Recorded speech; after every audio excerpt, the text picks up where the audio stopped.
आजकल आप लोगों के मन में कुछ सवाल आ रहे होंगे कि क्यों भारत सरकार रेलवे बेच रही है, पब्लिक सेक्टर कंपनीज बेच रही है, सरकारी बैंक बेच रही है, एयर इंडिया को बेच रही है, बीपीसीएल को बेच रही है। क्या भारत सरकार धीरे धीरे पूरे देश को बेच देगी? तो इस क्यों और क्या का जवाब आपको इस वीडियो में मिलेगा। नमस्कार दोस्तों, स्वागत करते हैं आपका चार्जिंग पॉइंट हिंदी में।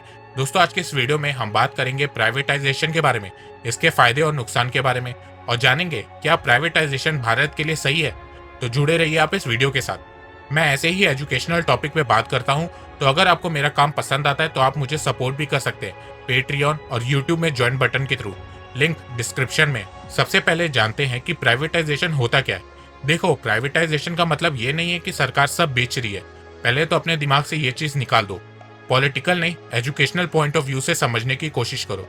प्राइवेटाइजेशन का मतलब है जब ओनरशिप गवर्नमेंट से ट्रांसफर होकर प्राइवेट कंपनीज के हाथों में जाती है। आसान भाषा में बोलूं तो प्राइवेटाइजेशन का मतलब है जब कोई प्राइवेट कंपनी सरकारी कंपनी के 50% से ज्यादा स्टेक, शेयर या एसेट एक्वायर करती है, उसे प्राइवेटाइजेशन कहते हैं। हमारे देश में बहुत से लोग प्राइवेटाइजेशन को सही मानते हैं और बहुत से लोग इसके खिलाफ रहते हैं। जो सही मानते हैं उनका कहना है कि बिजनेसेस को प्राइवेट कंपनीज गवर्नमेंट के मुकाबले बहुत अच्छे से चलाती है। बिजनेस प्रॉफिट में रहता है, सर्विसेज अच्छी मिलती हैं। कुछ लोग तो ये भी कहते हैं कि सरकार को बिजनेस से दूरी रखनी चाहिए और उसकी भूमिका सिर्फ इससे जुड़ी पॉलिसी बनाने और इसे लागू करवाने की होनी चाहिए। वहीं कुछ लोग प्राइवेटाइजेशन के खिलाफ भी हैं। उनका कहना है कि प्राइवेट कंपनीज कुछ सालों में मार्केट में अपनी मोनोपोली बना लेती है और फिर इस पावर को एक्सप्लॉइट करती है और साथ में सोशल कॉस्ट को इग्नोर करती है। तो देखो, दोनों पॉइंट अपनी अपनी जगह पर सही हैं, पर मेरा मानना है कि अगर प्राइवेटाइजेशन का सही से इस्तेमाल किया जाए तो ये देश की अर्थव्यवस्था के लिए फायदेमंद साबित होता है। अब इस बात पे कुछ लोग कहेंगे कि अगर प्राइवेटाइजेशन इतना फायदेमंद साबित होता तो भारत सरकार कब का रेलवे पीएसयू को प्राइवेटाइज कर देती। तो देखो, इसके लिए आपको देश की आर्थिक हालात समझने होंगे। जब भारत आजाद हुआ था तब उसकी बहुत ही कंजर्वेटिव इकोनॉमिक पॉलिसी थी। बाहरी देशों के साथ व्यापार ज्यादा नहीं था, लेन देन ज्यादा नहीं था, देश में प्राइवेट कंपनीज भी गिनी चुनी थी। ज्यादातर लोग एग्रीकल्चर सेक्टर पे डिपेंड थे। आम लोगों के पास इतना पैसा नहीं हुआ करता था कि वो देश में एक कंपनी खोल सके, तो ज्यादातर चीजें सरकार चलाती थी। भारत की इसी कंजर्वेटिव इकोनॉमिक पॉलिसी की वजह से भारत की अर्थव्यवस्था सही से ग्रो नहीं कर पा रही थी और फिर 1991 में भारत में इकोनॉमिक क्राइसिस देखने को मिला। तो इस क्राइसिस से निकलने के लिए 1991 में भारत सरकार ने इकोनॉमिक पॉलिसी में बहुत से चेंजेस किए। लिबरलाइजेशन, प्राइवेटाइजेशन, ग्लोबलाइजेशन को इंट्रोड्यूस किया। एक बात और, आप खुद ही सोचो, अगर प्राइवेटाइजेशन गलत होता तो मनमोहन सिंह जी और पीवी नरसिम्हा राव जी 1991 में भारत की अर्थव्यवस्था को बचाने के लिए लिबरलाइजेशन, प्राइवेटाइजेशन और ग्लोबलाइजेशन के पॉलिसी रिफॉर्म्स ना लाते। इस रिफॉर्म के बाद भारत में धीरे धीरे प्राइवेट कंपनीज बढ़ने लगी और अब जब हमारे देश में ठीक ठाक प्राइवेट कंपनीज हैं, तो अब भारत सरकार चाहती है कि उनका भी रोल हो देश की अर्थव्यवस्था को बढ़ाने में। तो अब मुझे लगता है कि आपको समझ में आ गया होगा कि क्यों भारत सरकार ने सरकारी विभागों को पहले प्राइवेटाइज नहीं किया। अगर 1991 वाला इकोनॉमिक रिफॉर्म 1950s या 60s में आया होता तो अब तक बहुत सी पब्लिक कंपनीज आपको प्राइवेट होती हुई नजर आती। देखो, करप्शन हर जगह है और हर देश में है, पर कहीं करप्शन ज्यादा है तो कहीं कम है। भारत की बात करें तो भारत के सरकारी विभागों का हाल सब जानते हैं, किसी से कुछ छुपा नहीं है।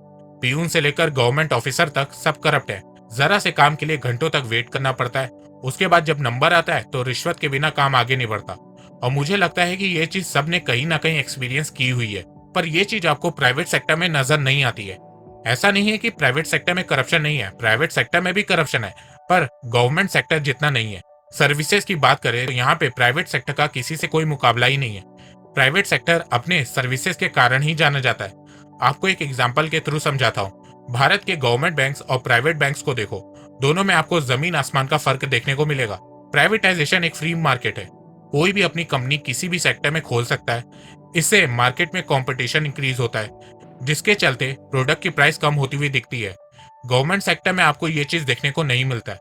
प्राइवेटाइजेशन होने से एफिशिएंसी इंप्रूव होती है, अच्छा काम करने पे इंसेंटिव मिलता है, पॉलिटिकल इंटरफेरेंस कम होता है, जिसकी वजह से लोग अच्छे से काम करते हैं। एम्प्लॉयज की सेल्फ इंप्रूवमेंट के लिए ट्रेनिंग भी दी जाती है। सिंपल में बोलूं तो प्राइवेट कंपनीज में कामचोरों की कोई जगह नहीं होती है। सबसे बड़ा नुकसान प्राइवेटाइजेशन का मोनोपोली है। जब प्राइवेट कंपनीज धीरे धीरे अपना मार्केट बना लेती है तो वो अपने हिसाब से मार्केट को चलाती है, अपने हिसाब से प्राइस सेट करती है और सिर्फ ज्यादा से ज्यादा प्रॉफिट कमाने के बारे में सोचती है। लोगों से कोई लेना देना नहीं होता प्राइवेट कंपनीज का। पर अच्छी बात यह है कि आजकल ऐसा कम देखने को मिलता है। पहले ऐसा बहुत ज्यादा हुआ करता था। लेट 80s 90s में ऐसा हुआ करता था। पर आजकल ज्यादातर देशों की सरकारें स्मार्ट हो गई हैं। प्राइवेट कंपनी की मार्केट में मोनोपोली रोकने के लिए दुनिया भर के देशों की सरकार अपने देश में एक प्राइसिंग पॉलिसी इंट्रोड्यूस करती है। इस पॉलिसी के चलते कोई भी प्राइवेट कंपनी प्रोडक्ट की प्राइस को एक लिमिट से ज्यादा नहीं बढ़ा सकती है। इससे मार्केट ओपन रहता है और मोनोपोली का चांस भी खत्म हो जाता है। अब बात करते हैं भारत में प्राइवेटाइजेशन के बारे में। भारत सरकार ने 2019 के बजट में अनाउंस किया था कि 2030 तक वो इंडियन रेलवे में 50 लाख करोड़ रुपए इन्वेस्ट करेंगे, जिससे देश की रेलवे सिस्टम को बेहतर बनाया जा सकेगा। तो यहाँ तक तो आप लोगों को लग रहा होगा कि सब ठीक है, पर एक्चुअल में प्रॉब्लम की शुरुआत यहीं से होती है।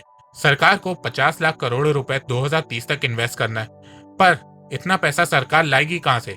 तो इस प्रॉब्लम को सॉल्व करने के लिए सरकार अब प्राइवेट कंपनीज को रेलवे में ला रही है। देश में आबादी को देखते हुए 20,000 ट्रेन की जरूरत है और अभी भारत में 13,000 ट्रेन चल रही है। सुपरफास्ट, मालगाड़ी, पैसेंजर सबको लेके 7,000 ट्रेन और चाहिए भारत को देश की आबादी को देखते हुए। पर इन ट्रेन के लिए भारत सरकार के पास फंड नहीं है और साथ में रेलवे के मेजर डेवलपमेंट जैसे कि new rail line construction, electrification जैसे तमाम चीजों के लिए भी फंड नहीं है। तो फंड को जुटाने के लिए भारत सरकार प्राइवेटाइजेशन की तरफ देख रही है। अब आपके मन में सवाल आ रहा होगा कि प्राइवेट सेक्टर का रेलवे में कितना इन्वॉल्वमेंट होगा। तो मैं आपको बताता हूँ। भारत सरकार ने 109 रूट आइडेंटिफाई किए हैं, जिनमें 151 प्राइवेट ट्रेन चलेंगी 35 सालों के लिए। मैं आपको बता दूं कि जो 151 ट्रेन है वो total train run in India का सिर्फ 5% है। जी हाँ, सिर्फ 5% ट्रेन दी जा रही है प्राइवेट कंपनीज को, वो भी सिर्फ 35 सालों के लिए, लाइफ टाइम नहीं। जो 109 रूट हैं उनको 12 क्लस्टर में डिवाइड किया गया है और ये वो क्लस्टर हैं जहां सर्विस इशू बहुत है, ट्रेन की पंक्चुअलिटी की प्रॉब्लम है, ऑपरेशनल वर्क बहुत स्लो है। तो इन क्लस्टर्स को प्राइवेट कंपनी को दिया गया है। अच्छी बात यह है कि हर क्लस्टर का अपना अलग इंडिपेंडेंट बिजनेस प्रोजेक्ट होगा। तो 12 क्लस्टर के लिए 12 बिड होगी। बिडिंग से सरकार कम से कम 30,000 करोड़ रुपए कमा लेगी। बिडिंग प्रोसेस फाइनेंशियल ईयर 2020-21 के एंड तक खत्म हो जाएगी। 2022-23 में सिर्फ 12 प्राइवेट ट्रेन चलेंगी। 2023-24 में 45 प्राइवेट ट्रेन और चलेंगी। 2025-26 में 50 ट्रेन और चलेंगी और फिर 2026-27 तक रिमेनिंग 44 ट्रेन को और चलाया जाएगा। तो 2027 से टोटल 151 ट्रेन 109 रूट में चलेगी। सभी क्लस्टर में मैनेजमेंट का काम प्राइवेट सेक्टर को दिया जाएगा। सर्विस, ऑपरेशन, इंफ्रास्ट्रक्चर, साफ सफाई, पंक्चुअलिटी, इन सब की जिम्मेदारी प्राइवेट कंपनीज की होगी। और अगर प्राइवेट कंपनीज ये सब मेंटेन नहीं करती है तो भारत सरकार पेनल्टी लगाएगी। यहाँ तक कि जो ट्रेन बनेंगी उसकी कॉस्ट भी प्राइवेट कंपनीज देंगी। ट्रेन तेजस और वंदे भारत जैसी होगी, जिसकी स्पीड 160 किलोमीटर पर आवर की होगी। अब आप सोच रहे होंगे कि सरकार को सिर्फ बिड का पैसा मिलेगा, तो ऐसा नहीं है। भारत सरकार ने एक डील की है कि 35 सालों तक प्राइवेट कंपनीज रेलवे को fix transportation charge, energy charge और रेवेन्यू शेयर देगी, सेम तेजस के जैसे। तो जो प्राइवेट कंपनी रेलवे को ज्यादा रेवेन्यू शेयर देगी वही सेलेक्ट होगी। पर इसमें एक प्रॉब्लम है और वो है क्लास डिवाइड की। देखो, प्राइवेट कंपनीज तो प्रॉफिट के लिए जाएगी और वो टिकट की प्राइस बढ़ाएगी जिससे वो ज्यादा से ज्यादा प्रॉफिट कमा सके, पर इससे क्लास डिवाइड होगा। पर भारत सरकार ने ये कहा है कि हम इसमें निगरानी रखेंगे कि प्राइवेट कंपनीज अपने मनमानी प्राइस ना रखे। डायनामिक प्राइस सिस्टम बनेगा जैसे इस समय तेजस में है, जो कि टाइम पे डिपेंड होगा। अगर आप 2 महीने पहले टिकट बुक करेंगे तो प्राइस कम होगी, अगर आप 1 वीक पहले बुक करेंगे तो प्राइस थोड़ी ज्यादा होगी।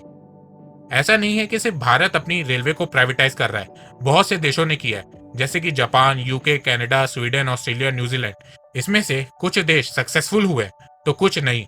अब आप सोच रहे होंगे कि भारत का क्या होगा, तो मैं आपको बता दूं कि भारत सरकार ने जापानीज मॉडल अपनाया है रेलवे को प्राइवेटाइज करने के लिए। जापान ने भी स्टार्टिंग में रूट वाइज प्राइवेटाइजेशन स्टार्ट किया था, भारत भी यही कर रहा है। तो मुझे लगता है कि आपको समझ में आ गया होगा रेलवे के प्राइवेटाइजेशन के बारे में, कि सरकार रेलवे को बेच नहीं रही है। एक बात और, ये मत समझ लेना कि रेलवे में जॉब प्राइवेट कंपनीज देगी, ऐसा नहीं है। रेलवे की जॉब सरकार ही निकालेगी। पीएसयू के प्राइवेटाइजेशन की बात करें तो भारत सरकार ने कहा है कि वो स्ट्रेटेजिक सेक्टर को फुली प्राइवेटाइज नहीं करेगी, पर नॉन स्ट्रेटेजिक सेक्टर को वो प्राइवेटाइज करेगी। स्ट्रेटेजिक सेक्टर में 18 सेक्टर आते हैं, जैसे कि bank, coal, insurance, steel, power, defence equipment, petroleum, shipping, airport. Bharat सरकार इन 18 स्ट्रेटेजिक सेक्टर में कम से कम एक कंपनी और ज्यादा से ज्यादा 4 कंपनी अपने पास रखेगी। पीएसयू को प्राइवेटाइज करने के पीछे बहुत से रीजन है, जैसे कि poor policy making, over staffing, long term loss, service issue, wastage of resource. वैसे मैं आपको बता दूं कि ये पहली बार नहीं है कि पीएसयू को प्राइवेटाइज किया जा रहा है। 1991 से 2017 तक टोटल 3,47,439 करोड़ रुपीस का पब्लिक एसेट बेचा गया है। हर सरकार ने पीएसयू को प्राइवेटाइज किया है। मेरे हिसाब से हाँ, पर मेरे हाँ से ये मत समझ लेना कि मैं फुली प्राइवेटाइजेशन का सपोर्ट कर रहा हूँ। मैं फुली प्राइवेटाइजेशन के खिलाफ हूँ, पर भारत को इस समय public private partnership PPP model की जरूरत है, और कुछ सेक्टर में तो बहुत जरूरत है, जैसे कि बैंक्स, रेलवे, एयर इंडिया। पर कुछ जगह पे मैं प्राइवेटाइजेशन के खिलाफ हूँ, जैसे कि बीपीसीएल। मुझे नहीं लगता कि बीपीसीएल को प्राइवेटाइज करने की जरूरत है। देखा जाए तो अब सरकार प्राइवेटाइजेशन की तरफ और तेजी से आगे बढ़ेगी। वो इसलिए क्योंकि कोरोना के कारण इकोनॉमी डाउन है।